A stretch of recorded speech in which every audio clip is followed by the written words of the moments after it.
Welcome to Let's Talk.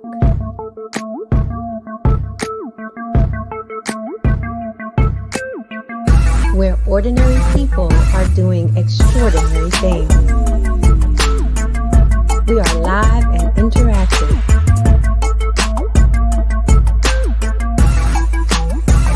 With education,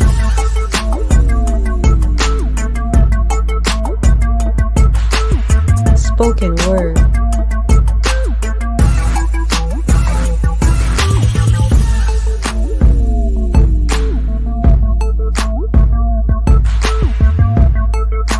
dating, love, and relationships.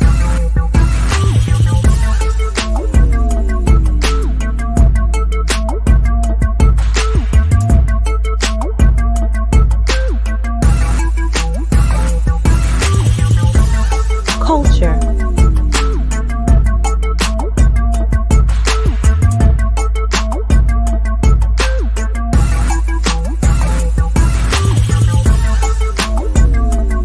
Spirituality.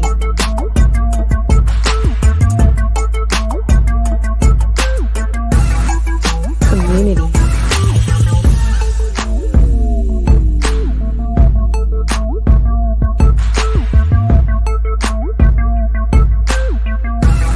Sports.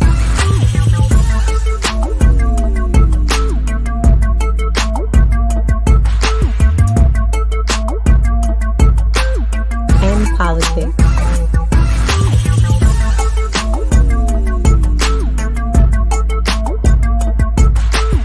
Let's talk. Please don't forget to like, comment, share, and subscribe. Hey, good evening, Facebook, YouTube, and Twitter Live, and other streaming channels. And we got a unannounced show. We just decided to come on, and Keisha had wanted to share some of her Oh, I thoughts and wanted. objectives about both of us, I guess, about some of the events from last week. I know a lot of people had a lot to say about the Derek Chauvin verdict, as well as some other things. So we just want to discuss Makai Bryant, her unfortunate death, and just have a conversation because I saw a lot of people on YouTube, a lot of influential people giving their opinion about. Let's start with Derek Chauvin. Let's start with that, Keisha. Let's just start with that. Okay. How you feel about the case? Like, what's your thoughts? Um, my thoughts are we doing a lot of rejoicing, but if none of the policies change, I'm not sure what we rejoicing about. That's like my overall thoughts. I kind of feel like he's a scapegoat. Not that I think that he's not guilty or, we didn't watch him murder this George on TV because we did. Hmm. Um, But that's the way the policies are. The policies are not set up for us. So they'll give us one because, we're quiet now. And then they're going to continue to do what they've been doing. That's just how I feel about it. What do you think? I think that we did way too much rejoicing. People did way too much rejoicing for a guilty verdict for a cop who blatantly kneeled on somebody's neck area, who basically killed somebody in cold blood on TV. I don't know Right. why so many people were so happy. Like this was like the biggest verdict ever, and it's like racism is going to stop. If anything, it actually has turned up. And I thought it was strange how emotional, and we had discussed it before. I know a lot of people that watched the trial, and I kept trying to say, like, we shouldn't be so emotionally invested in something like this because it could go either way. You got to protect your emotional health. You know what though? I understand what you're saying, but I understand why they feel that way because we just want to be left alone. I mean, black people as a whole. So, I mean, I guess we took this as this is a move in the right direction. I just don't believe it is. I just But believe. one of the things though that I come to find out that this speaks to a larger issue is, and we could get into this. George Floyd, the right kid that got killed, Mhm. and Philando Castile. They live in Minnesota, where they live at is a redlined area. Mhm. So that speaks to a whole different set of circumstances of the red line, and it affects on our community all the way to this day. A lot of people may not realize that red line and how serious it impacted the black community. They Well, tend to think, oh, that was our grandparents' generation. It don't affect us anymore.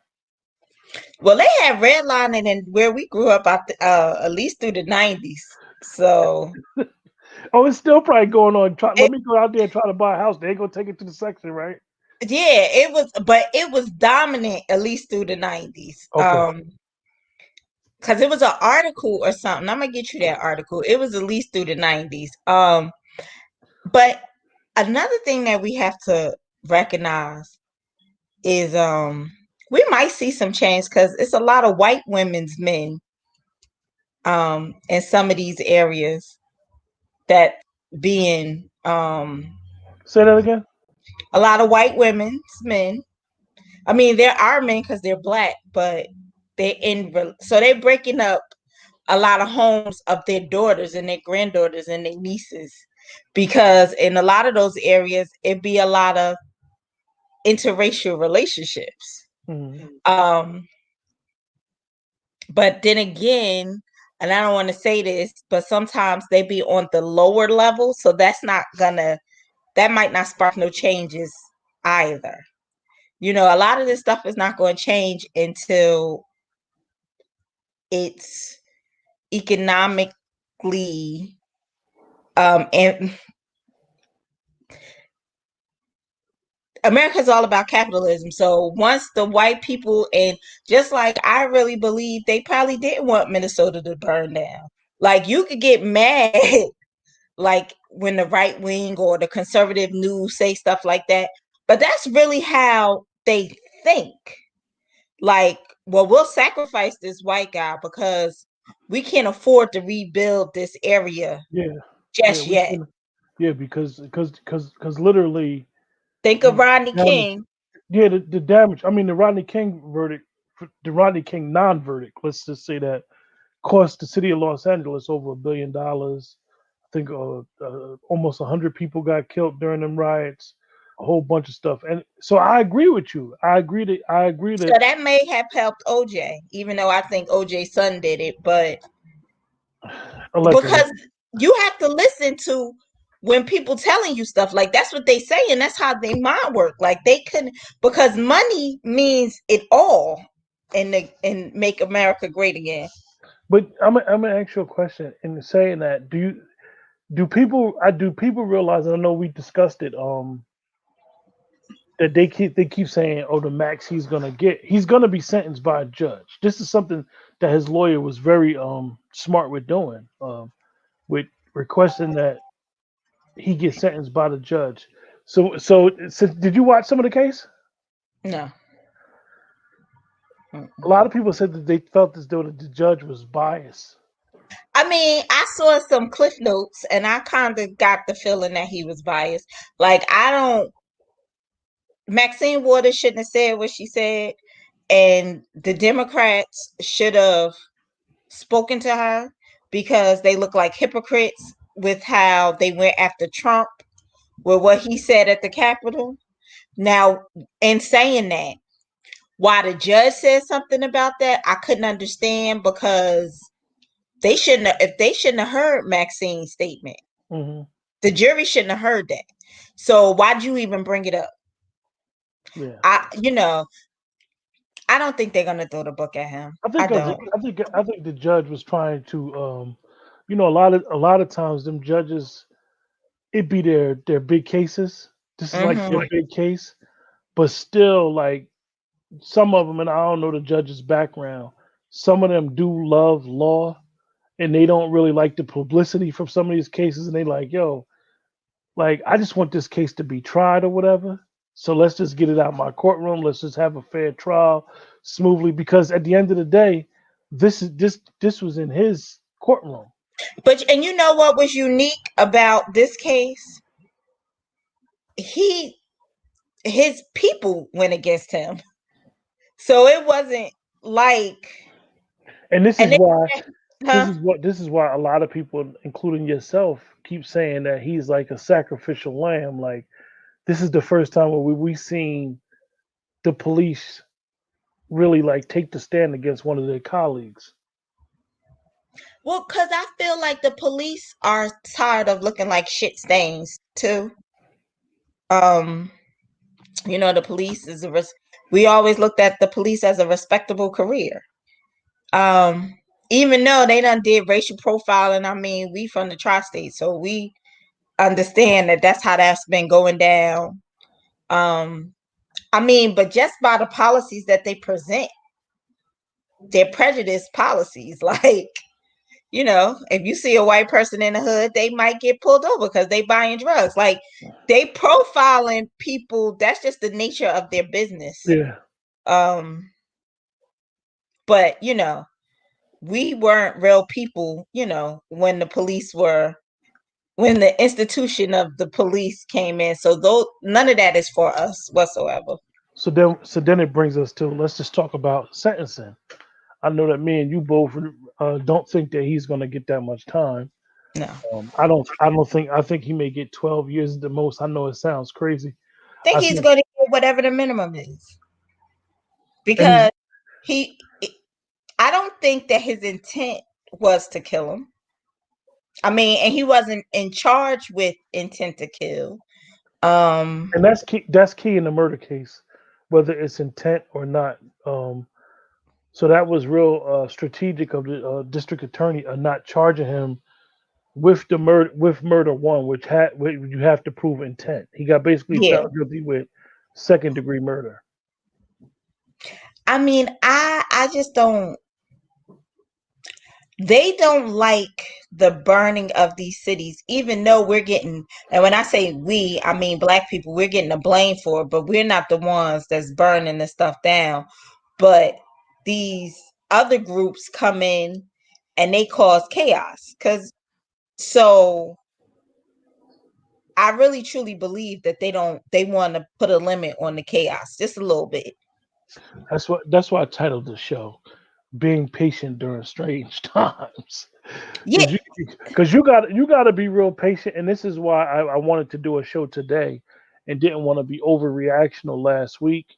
Last Monday we had this case, and then I think it was last Tuesday or Wednesday. This is when the Ma'Khia Bryant thing happened. It happened the day that he was found guilty. Yeah, and I think that a lot of times, it happened that night. Excuse me. I think that a lot of times, a lot of us doing social media, we're very quick to tweet or respond to things just because we see it, and we don't get, as they say, at least wait a little bit longer till some of the facts come. So now we drift into the Ma'Khia Bryant thing. Yeah, to me, I mean, don't get me wrong. Watching anyone die streaming on TV, is sad. Our kids are going through a lot when you think about it. Like, we always knew this stuff was happening, but now we're living it.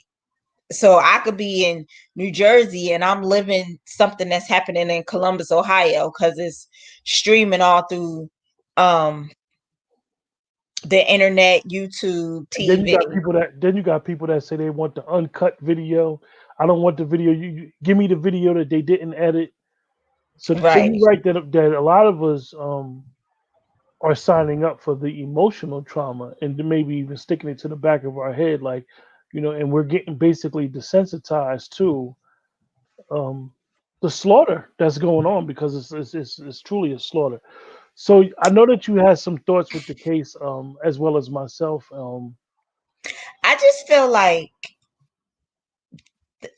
that's where you could tell that community policing is not happening in that area. You have these 3 military white guys. Like, do police walk the beat anymore? Like, do they have a pulse of what's going on in the neighborhood? Because from the information I'm gathering, this is a foster mother. She done had foster kids, it seemed, for a while. It might be instances of things happening there. I definitely think the police officer was probably too quick to react. But again, I can't say that because I'm not in that situation. It really looked like she was about to stab and kill that other girl. So he took a life to save a life. Now back on the ranch, she's being jumped by adults. The foster mother done called them over there. But if all of that is true, the cop can't wear that alone. That's just my opinion. I just feel like it showed a real breakdown of what's wrong in our communities. Like, it was nobody, like a grandmother, the church mom, that could go in there and tell them, you stop, you go in the house, you do this, you do that. Like, none of that was taking place. We all watching and filming the fight and putting it on Facebook. My thoughts on it is we're all wrong. We're all at fault with this situation. We all need to be held accountable. I mean, you know how we was back in the day. We fought, we did all that stuff. So I'm not really even upset with the kids. I'm upset with the adults that was there because She was fighting adults, though. at the end of the day, like the whole scenario was crazy. Her father was there, the stepmother was there, or foster mother, whatever. She's fighting adults. She gets a knife after she calls the police. The police, it was other police on the scene before he got there. He comes on the scene.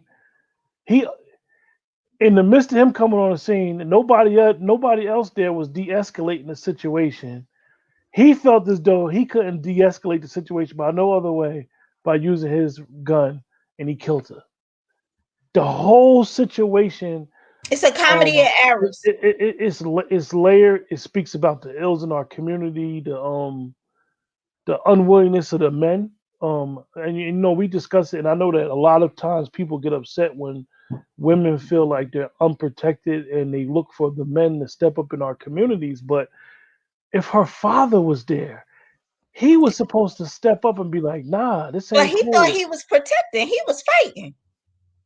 He was kicking I somebody mean, in their head. as I always say, and sometimes the adults got to come in the room.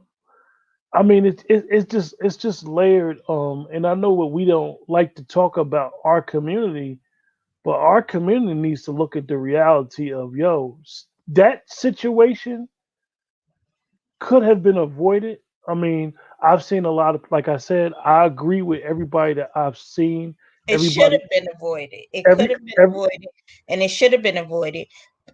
But on the reverse, I can't say people mind their business, because it was a time that parents used to say, mind your business, don't chastise my child, don't this and don't that. So now we're not a village anymore. We used to raise our kids in a village concept. We're not a village anymore. I know that some people was like, I saw on Twitter, well, if you said the cop was right, you the problem, you helping white supremacy against our people. The cop, the cop. I mean, I can sit and say what I would have done, but I'm not a cop. I know a lot of people try to feel like they're cops, and then you even got They people Monday that, quarterbacks or whatever that's yeah, called. yeah, a lot of people feel like they could be in that situation. They know what to do. I mean, I just think it's like you said, a breakdown to everything that goes on in our community. I mean, a cop policing an area Tell that he don't know the area, he don't know her the to give people me in the area. water That's and my that's big one glass of issue. wine. My big wine glass. And then you got the grown-ups. Like, why was she fighting grown-ups? What was she doing in foster care? It's a whole bunch of layered Yeah, issues. why wasn't she home? So maybe she was a trouble kid, because the first thing she did was call her parents. It's just tragic, and it speaks to. But so this is who do we blame? They throw all this money at police and not money at social services, like social workers, and because they diffuse situations. I mean, but see, Nobody Keisha, was trying to diffuse the situation. my thing is, if I've been in situations and I've seen situations that if the police know the person, they do community policing, and We grew up in an area. that's one of the issues that I do think that a lot of the police are trained to de-escalate situations. But you just think from his body cam, he pull up on the scene. I want He to know why. unholstered his gun as soon Yeah, as he pulled up. I want to know why the other cops wasn't de-escalating the situation. He come on the scene. He put his hand on the ratchet from the door, and then he see her looking like she's about to stab the other girl with the knife. So he makes a split second decision and he takes a life, as they say, he takes a life to preserve a life. I mean, it's just a whole breakdown, and it's a smack in the face of what we allow in our communities to happen. And the reason why I say that, and I know it might not be popular, is because we allow this stuff in our communities. We allow ourselves to be in communities like, yo, we fought. I fought my friends. I fought the neighborhood guys. We fought dudes from the town over. This is We what we fought. did. So Like, that was amazing to me, because it's people like, well, why she called the police and then come out to fight? And I was like, they came to her house. Her mama probably sent her out to fight, because I know my mama would have sent me out to fight, because they don't come. Ain't nobody supposed to come to your house. So we're acting like we never been 15 or 16 before. yeah, Like, and our parents didn't say you better go out there and whoop such and such butt. right, Like our parents told us that. Like, and it could have been her friend's son. And right. they could have been going to Atlantic City together and hung out, and they grew up together, and they could have been like, "Girl, you know our kids was fighting last week." I mean, this was something common. So, like, she was a 15 or 16-year-old. She was acting she was the only one acting her age. Everyone else wasn't. And I wonder, see, this is why I don't like the messaging of defund the police. Because, we do need a police force, right? But they should get down to the nitty gritty. Are police trained or capable enough to handle all the calls they be sent on? If it's a mental health issue, I know. Julia asked, was it a split second decision? I believe it was a split second decision. I believe that a lot of times, like haste and being able to make a decision. I mean, it's like when you drive in your car and a deer come across your road if you live in the urban area. You got to make split second decisions. This is why they teach you defensive driving. but okay, I could get where Julia's coming from, because we all have prejudices. But in the eyes of the law, I feel like they're gonna judge him that was a split second decision, and he was doing his job. So that's why we in these communities should be requesting, demanding that it's people of the communities that's police. You know what I mean? Because then he might have grew up with her brother. So then you care a little bit more about that person. He don't care about this person. And like I said when we first started talking about the Derek Chauvin case, in this case, certain areas, and I'm quite sure Columbus, Ohio, is one of those areas as well. These are redlined areas, so a lot of times the community is segregated from the black community is segregated from the overall rest of the communities. But you know what? And this is another thing. Derek Chauvin, just to me, and I don't mean no disrespect, because I grew up with my very first friends was white. He that typical white guy that probably was getting beat up in high school. He just had this whole cocky attitude and demeanor. Couldn't anybody tell him anything? I don't know. I think they need to change the police test. I mean, They are hiring the biggest wimps I've ever seen in my life. If the only way a person is going to respect you because you have a gun, then you shouldn't be a But police officer. I see. Lisa said raised a question. She said we don't defund the police. We hold the police fully accountable for their actions. Honestly, though, do we though, Lisa? Do we really hold the police fully accountable for their actions? I mean, in some of our communities, the police are seen like the bad people, and then when they come in our communities, we don't weed the bad people out or whatever. And I'm just, speaking hypothetically.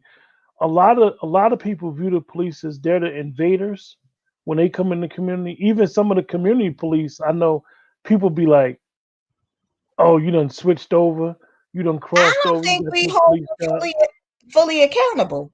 I think that the taxpayers are being held fully accountable. So we getting PTSD because we watching the Oh, people die. Lisa's saying she said, "Oh, I misunderstood the question." She's saying that's what she was saying. We don't hold them accountable. Yeah, You're right. We don't. we We don't don't. hold. It's a strange thing that we do as human beings, and then as Black people in this country is we don't hold our police accountable. We don't hold our elected officials accountable. We don't realize that these people in these areas work for us. At the end of the day, they supposed to protect and to serve us, and instead, our history with them is other than protecting and serving. It's like a war going on, and it's against our people. And Yeah, and, and and it's dangerous. It's a crazy thing because this is why when me and Keisha first started the show, we were so surprised that people were so happy that Chauvin got found guilty. But ever since George Floyd happened, they've been slaughtering people. I mean, it's continuously going on. If you just really just one of them people that want to be into the news and you really watch what's going on, it happens every day. I mean, I just seen in North Carolina where they killed the unarmed guy, and it's very tragic. yeah, it's happening every day. It's. But I can't watch that stuff. Like, um, So the Micaiah Bryant, we believe everybody should be held accountable. The police, the and I believe parents, he shouldn't have a job. Um, how do you hold the police accountable though? Like her family might get some money, so that's on the taxpayers. The only people that's being fully held accountable is the taxpayers. Like they should have some type of malpractice insurance. If a doctor make a mistake or your financial advisor or planner, they got some errors and omissions insurance, and that's how you're gonna get paid. If they want to pay these police unions all this money, um, it should be coming out of their fund, not out of our pockets. It's like we being and that's traumatized. another thing we could discuss. Tamir Rice's mother, she basically said that Lee Merritt told her that they and I'm not one to bite my tongue about Crump and Lee Merritt. However, I think a lot of people don't realize that these guys are civil attorneys. They're not. They might Oh, be they your only lawyer. trying to get the They bag. They only, they ain't only, trying to their get job is civil to get rights. the bag. It's not really about whether it's guilty or not because it's going to happen according to the district attorney in that particular area. It's not like they're putting the cops on the stand. I think a lot of people don't understand that Benjamin Crump and Lee Merritt is not trying these cases. Their job is to get the bag. But one of the things that Tamir Rice's mother addressed was she said that basically Lee Merritt told her, or Crump, whichever one, that they're never going to give money to the angry black woman. And I know we did a show on that before, and that kind of like took me back when I read the article because it speaks to the stereotype that black women are angry. And number one, Taria Rice's mother got a right to be angry. They killed her She baby. should be angry. That was a baby. They killed her baby. It's just interesting, and we just wanted And to have. then that damn Nancy Pelosi, she said what she meant, but They say about the dumbest. They say the dumbest shit, but she meant what she said. For those in the chat, Nancy Pelosi said that George Floyd. Thank you, Thank George you. Floyd. Thank you, Yeah. George Floyd, for sacrificing in the name of justice. You know And how he, disrespectful. and even in the George Floyd Act, that has been passed by the House now has to get through the Senate. Even in that act, if anybody has looked at the act, defunding the police determined they use, which really should be basically taking the money and using it for other resources, that is not even in the George Floyd bill. So hopefully the Well, George Floyd bill does get passed, though. I don't see that it would be a major problem, but Nancy said that,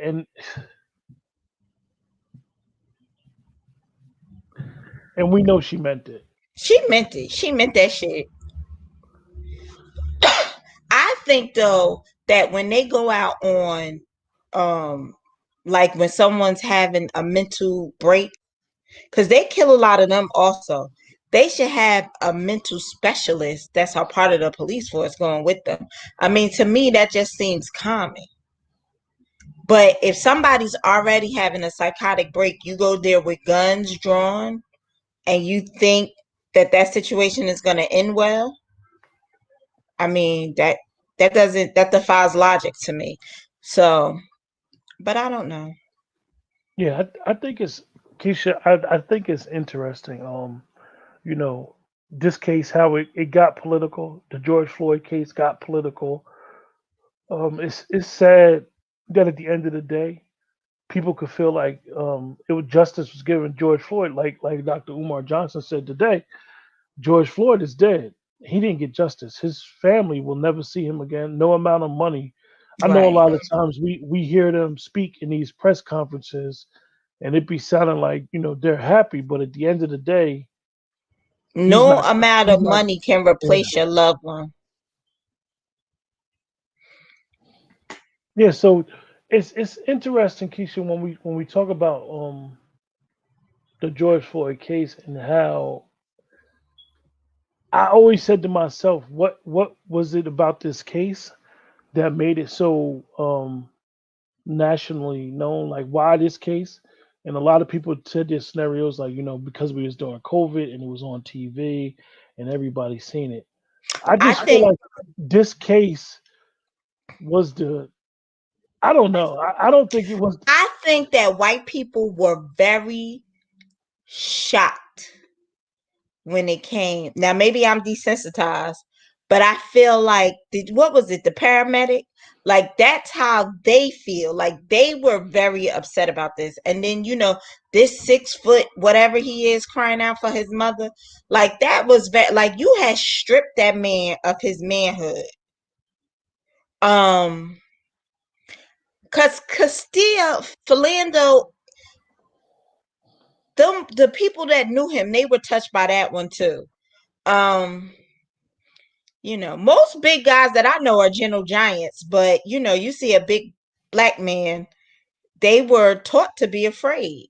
I mean, when you break down the prejudices of stuff, like if I go down south a lot, if I ride through a town that look like Killer Nigga Town, I got my doors locked, I'm riding the speed limit, it's a sundown town, let me hurry up and get out. So that's a prejudice that I grew up with. They grew up with a prejudice and a fear of black men, big black men. Explain Sundown Town. A lot of people don't know what that means. Oh, that we ain't supposed to be there after dark. Any dark people ain't supposed to be there after dark. So So I think it's interesting. I mean, it's a lot. It's a lot going on, and like I'm gonna tell everybody in the chat, being patient during these strange times. You can't allow yourself to get caught up in the dramatization or the emotion of what's going on. Just be patient and just watch it. I mean, watch it for those people that believe in the creator and pray on it and just protect yourself safe. I mean, the reality of it is, and I know that I'm speaking to the community that I come from first, is the reality of is that if you do have to have an interaction with law enforcement, the reality is that the chances is you're not going to get killed. don't think every interaction has to be confrontational. I mean, we look at TV and we think it's always, like I said, it's always going on. You could always see it, but a lot of times the interaction just could be an interaction. It doesn't always I have to think be a that you fatal interaction. I think that some of these areas that you see this stuff happening is already powder keg areas to begin with. You're right. Um, because They what was it? Mike Brown, that area, that was Minnesota too, right? no, that's St. Louis. That's Missouri. Ferguson. Yeah, it was already. It looked like it was already about to go down. Um, it's a lot of killing in Ohio. We don't hear about it. All we hear about is Chicago. But I do have family in Ohio, in Columbus. There's a lot of stuff going on in Columbus right now and have been for the past year. A lot of babies, when I say babies, like 13 and 14-year-olds shooting and killing each other. So, um, and not to get political, but we really do have to evaluate who we're voting for, because a lot of these places be Democratic places that we vote for the Democrats. I think that when you speak about that, and I'm a registered independent voter. I think that what you say about the in those major cities are Democratic strongholds. I think a lot of times is that we elect these officials and we just leave them there. We'll leave them there because as they say, our parents were Democratic, and we'll be like, oh, we got to vote Democrat. So now we allowing ourselves to get a little educated when it comes to politically educated. Definitely the last 6 years, definitely with 44 and then 45, and a lot of people felt he was divisive, and now President Biden. But still, I think that a lot of people feel like after the election is over, the work is done. Like you can't go down to City No, Hall no more, or you right. can't write your congressman. You can't. I mean, you have congressmen and House of Representatives or whatever. You have these people in your state that's representing you in your district, and people don't even know who they are because they don't want to know who they are because all they care about is come November, we just gonna vote. We gonna vote this way. We gonna vote Republican because we always been vote Republican or we vote Democrat. I think that a lot of us don't know how to hold our elected officials accountable. Speaking to I what Lisa I think said, we weren't taught to hold them accountable because we have a distrust of the political. But we have a distrust of both of them. But I feel like, and I hear that a lot, that, well, the Democrats is going to screw you the least. I don't personally believe that. But, during this last election cycle and, being objective and asking questions, is you can't get to the bottom of it because it's like, well, you think the Republicans is going to do better? Or something. So it's like, the conversation can't even be had because neither party is going to do anything for us because we don't hold neither party accountable. and then a lot of people were saying anybody but Trump, which I always thought was interesting because at the end of the day, you have a president now who was a policymaker for the last 40 years, and he admittedly had his signature on every crime bill for the last 40 years. So I think that we vote for our demise and don't really realize it. I mean, we're not the only people who do that. Um, it's other groups that do that. They don't never talk about them, but it's other groups that do that. Um, I think we just have to get more educated about the situation, at least at a local level. Because at a local level, that's what's important to you. We should have, I mean, we don't really have neighborhoods, like predominantly Black neighborhoods or whatever, but, your police force should resemble the diversity of where you live at. And should your entire administration, including the schools.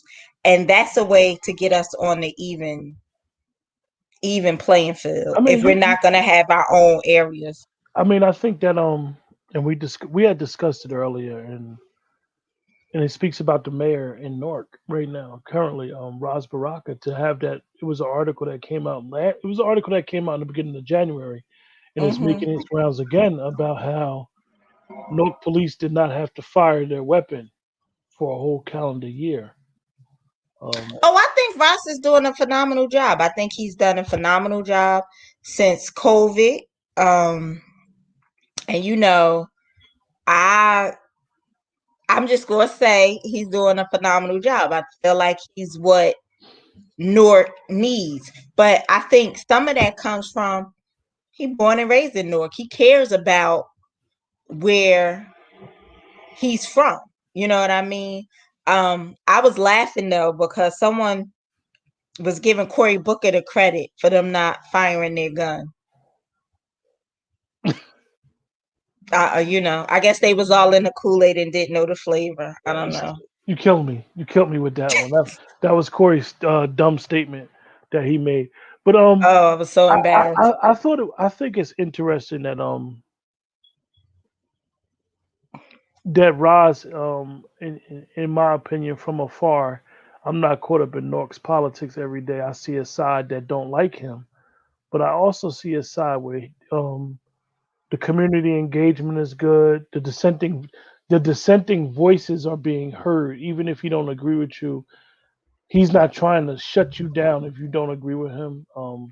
COVID and what he has been trying to do, far as the businesses, has been A plus from what I understand. And I just think that and I know this year they had some tragedies that happened so far in 2021 that they're not too proud of. But I think that he's doing a very interesting job compared to these other cities that are literally being um, destroyed from within. And Oh, and run by multiple people, like a township committee. But shots yeah, fired.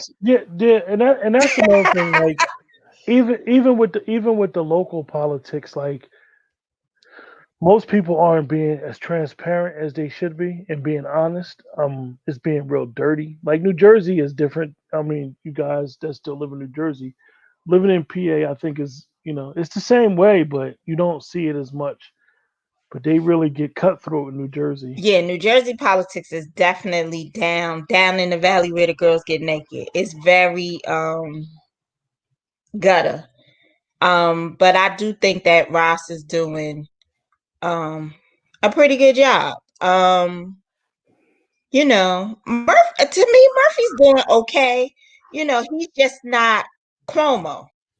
You know what I mean? He's just not, as much as we say we don't like Donald Trump, the things that they like about Cuomo is because he got a big mouth like Donald Trump. So I don't really know what we want. Even AOC, I'm not a fan. AOC has a very, very big mouth though, and people seem to love her. That's the brashness that the Northeast people Right. love. Mm-hmm. Yeah, that's Like, interesting. or Maxine, y'all aunt. Who's so concerned about the Derek Chauvin case? You need to be concerned about her district, huh? That's y'all aunt.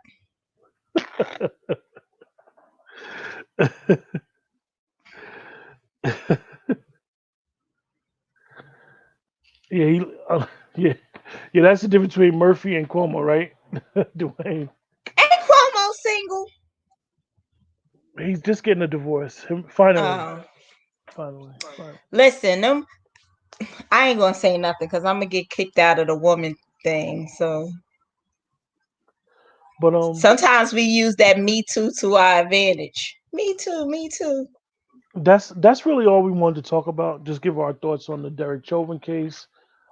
Talk about Ma'Khia Bryant and the failure in that case and how it's a lot of lessons to be learned in that case. I know a lot of people, as we say, Keisha will like the Monday morning quarterbacking and be like, "Oh, the cop should have did this," or "The parents should have did this." Like I said, I agree with everybody I heard talk about the case.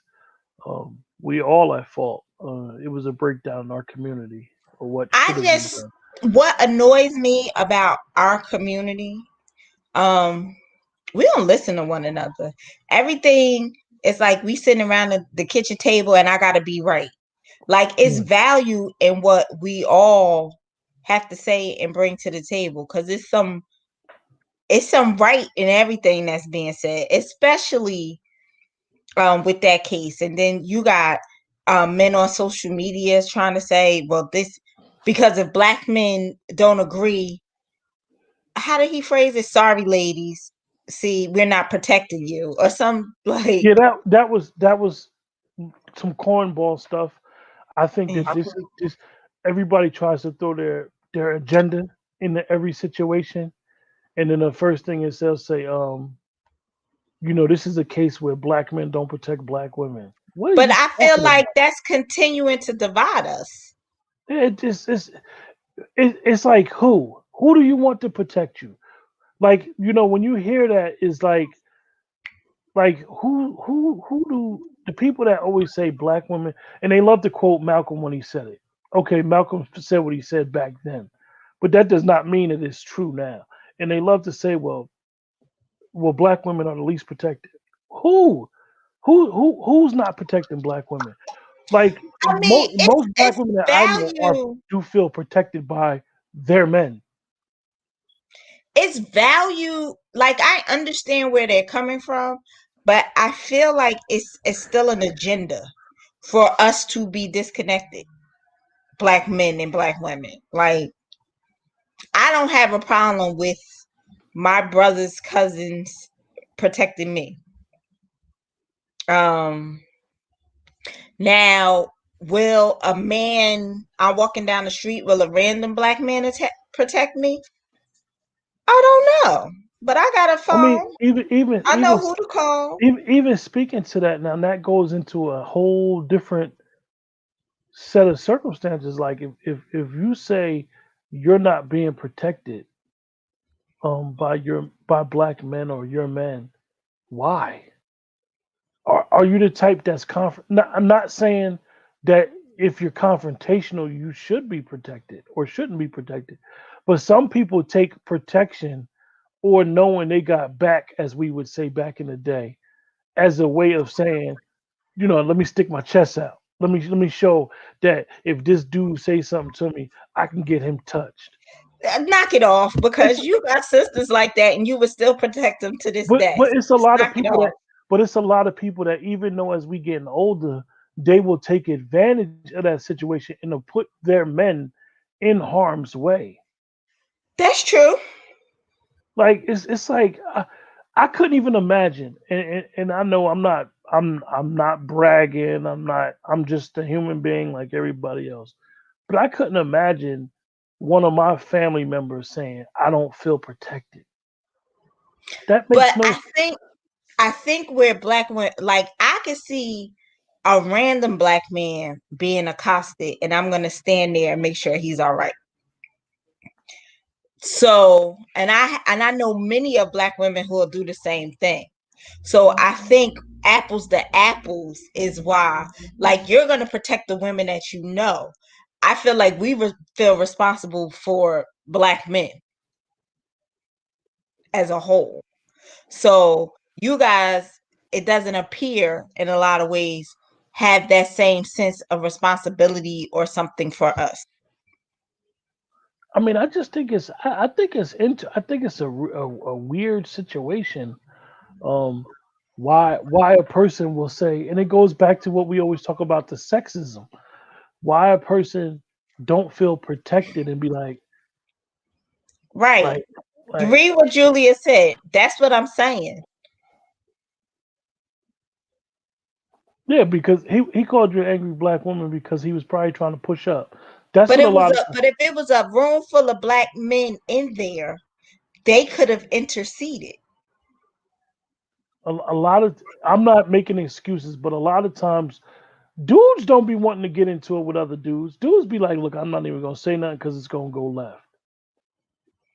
Oh, I but don't, you let me get spit on, dragged, head pulled, knocked but around.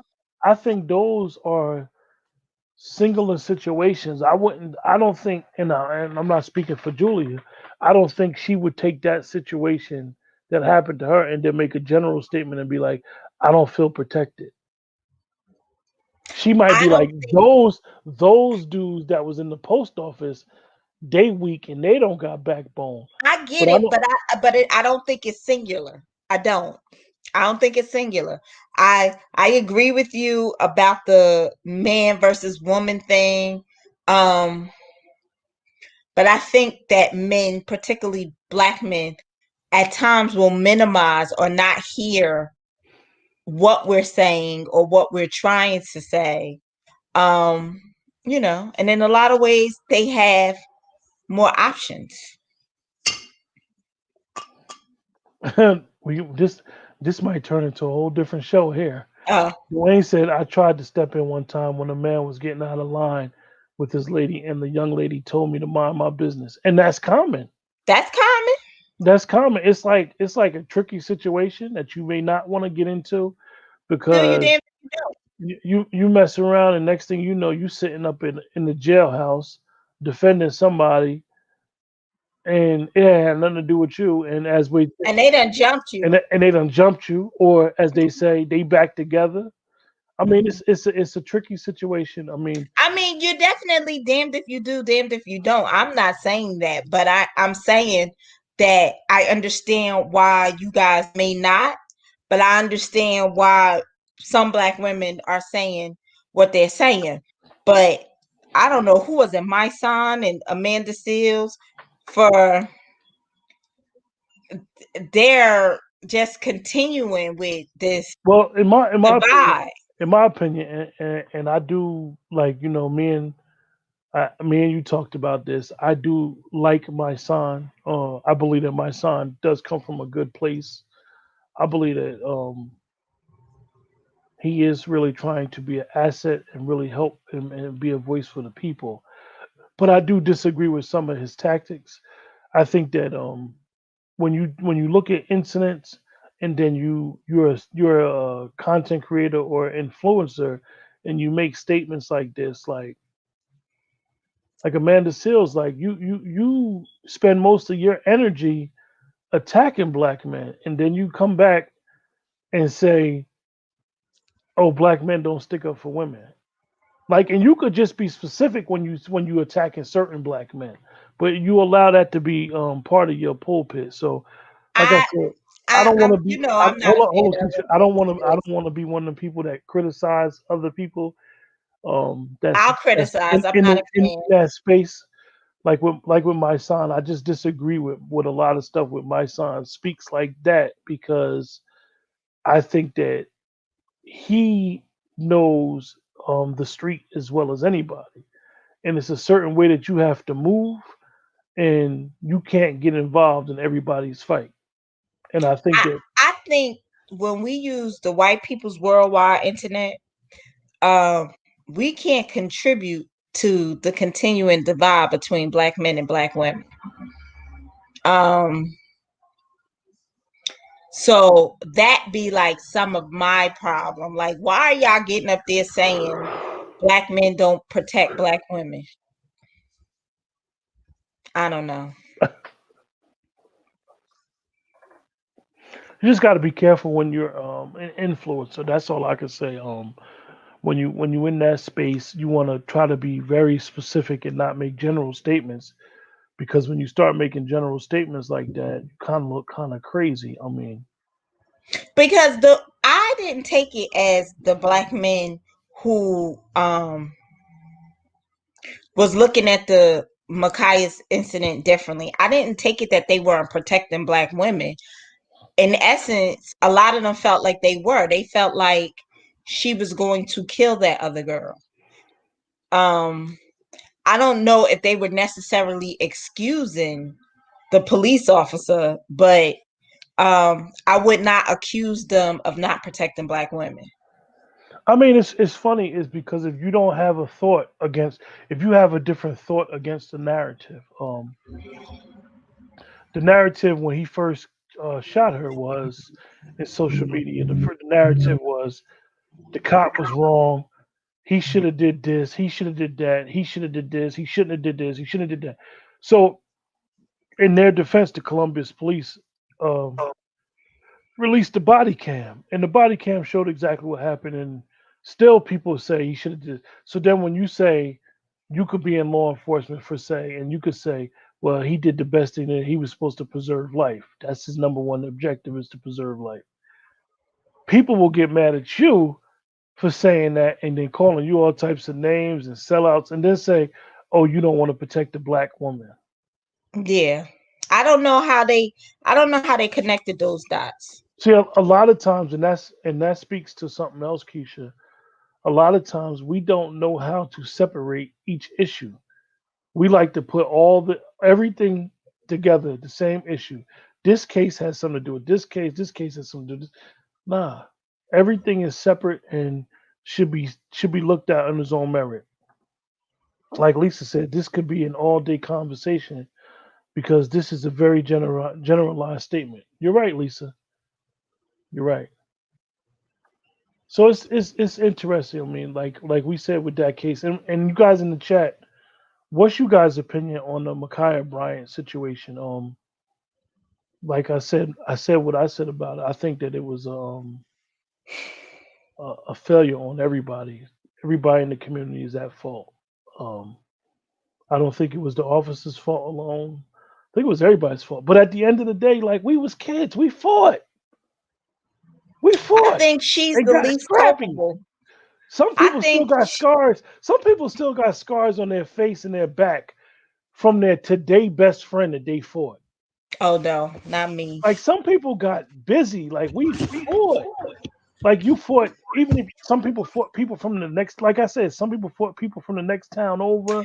We You know, fought. We you fought at the you skating you ring. gave me We a fought black at eye. You school. gave me a black eye. So I'm coming back and we gonna finish it. Like I mean, you bloody my nose. Like this is what people did. But then when we talk about the weapon, but then she called it. eh, Look, I'm not judging nobody with that case. I just say it was a Clinton, breakdown. when I got into it at the store, Oh, pay attention, everybody in the chat. Keisha is on Walmart footage.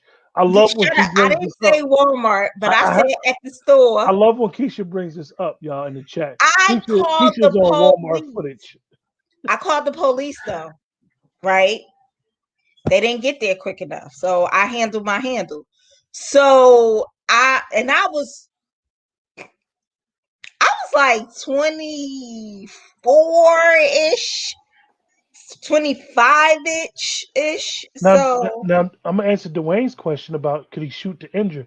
Cops are not trained to shoot to injure. They're actually trained to shoot center mass. mhm. Now he didn't have to. I could say he didn't have to shoot her 4 times, but I don't know if you shoot. Back in the day when you shot a revolver, I don't know for those people that used to shoot guns, you could shoot a revolver. Once you start shooting automatic weapons, it's very easy for them bullets just to start spraying. Allegedly, for those people that shoot guns. What? But our police are Hold on, trained to shoot to kill. hold on, Keisha. I agree with you, Julia. The first 2 officers on the scene, they were negligent in their duties. That's key. I'm glad you brought that up because they were negligent. Andre said when he was a probation officer, I would get off work and still have my badge on and my gun on my hip. Police officers was ready to shoot when they saw me. So yeah, Yeah, I believe that. they could have protected her by not shooting her 4 freaking times. Fire a warning shot in the air. If they had to shoot, they could have shot her hand. Lisa, I know that we're a certain age, but police don't fire warning shots. Um, I know that they were told that at one time when we were younger. Police literally are trained to shoot center mass. Like even shooting in the leg. I know that somebody from CNN said that Joy Behar, but I don't know. Somebody from Andre will tell you. Andre used to be a probation officer.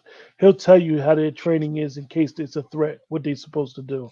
But that's why I mean the policies and the training of the police officers need to train.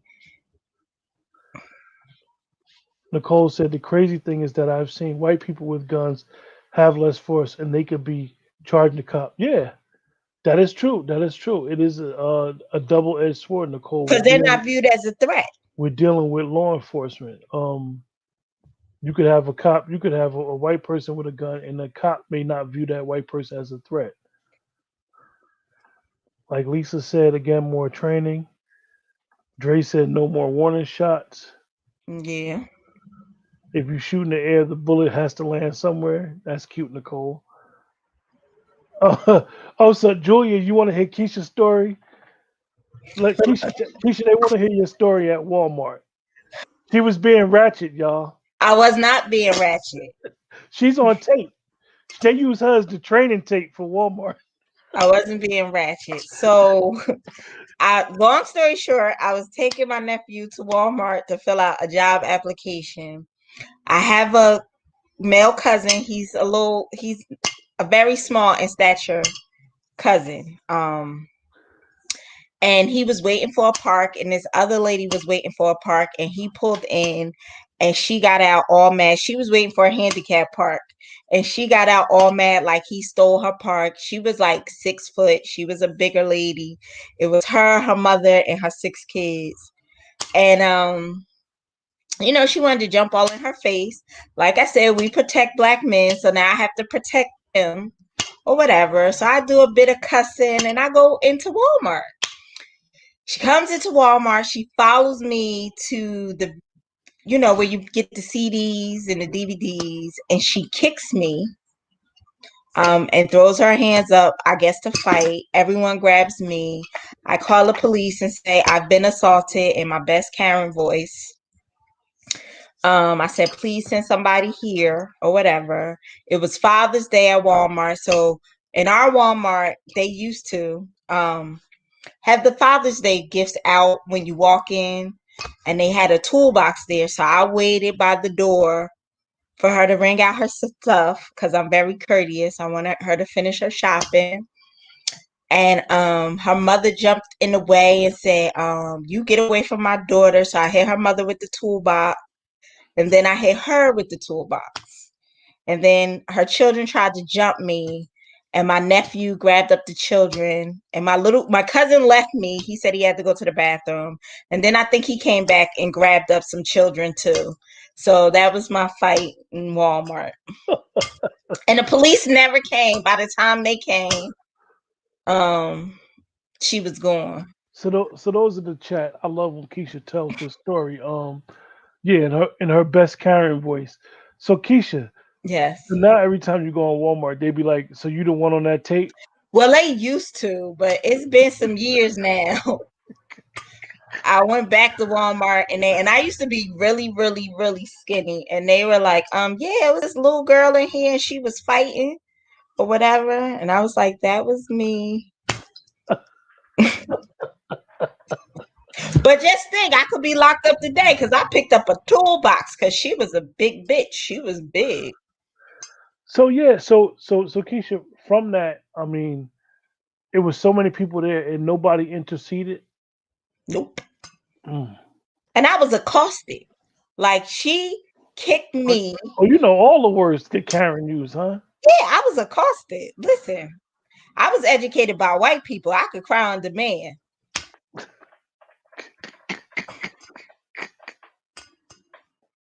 So yeah, you guys, we just wanted to talk about that, and I know Keisha haven't been on a while, and I know Keisha had wanted to discuss the Derek Chauvin situation, his case, as well as Ma'Khia Bryant and some other stuff. Just be like I said, I titled the show "Being Patient in Strange Times." I mean, for those of you that watch that news stuff, I don't know how you guys do it.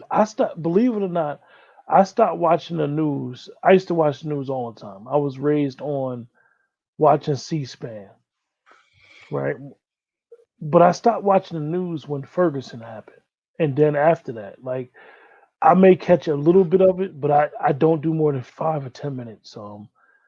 Just be careful watching that news and don't allow that stuff to play on you guys' emotion. I mean, because you may feel like you are good.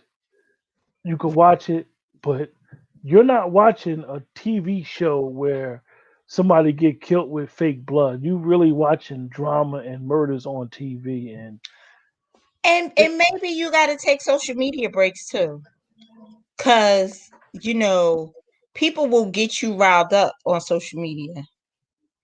yeah, yeah, Um, and that's another thing with social media too, as well as definitely for a lot of us that use Facebook and YouTube. Like Facebook, don't get so caught up with a status because you got to be very very careful. I know that Dwayne takes a hiatus, a social media break, and I talked to him during his break, and he really be revived. I mean, so if you have to take a social media break for yourself, take it. I mean, I was telling Keisha and some other people that I don't have phone access during the day between 7 in the morning and about 4 p.m. And it seems crazy, but think about it. We didn't have cell phones 40 years ago. mhm. So it's not like I shouldn't be used to it, but being able not to pick up the phone and call somebody during that time, it seems bad, but it's actually good for me because I'm at work. I need to be focused on what I'm doing. So you guys in the chat, sometimes be able to take those breaks for yourself. Any final thoughts, Keisha? No, yeah, just take the breaks and like don't go back and forth with people because it's just gonna aggravate and frustrate you more.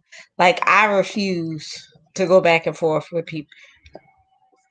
Yeah, Don't mind my group behavior. That's different because I'm an admin and a moderator. But I mean, on my personal Facebook page, I don't go back and forth with them people about whatever they believe. I just, I say what I say and keep it pushing. good. Yeah, yeah. So everybody have a blessed night. Stay tuned tomorrow. We're gonna have our poetry corner show as scheduled as usual at 8 p.m. And we got a bunch of shows this week. Interesting football shows towards the end of the week during the draft as well as Crown Royal show has been moved to Wednesday. So that's going to be a recap show on Wednesday, hopefully, and we'll do the football shows on Thursday and Friday. With that, everybody take care, Have a stay good blessed, night, you guys. and have a great night.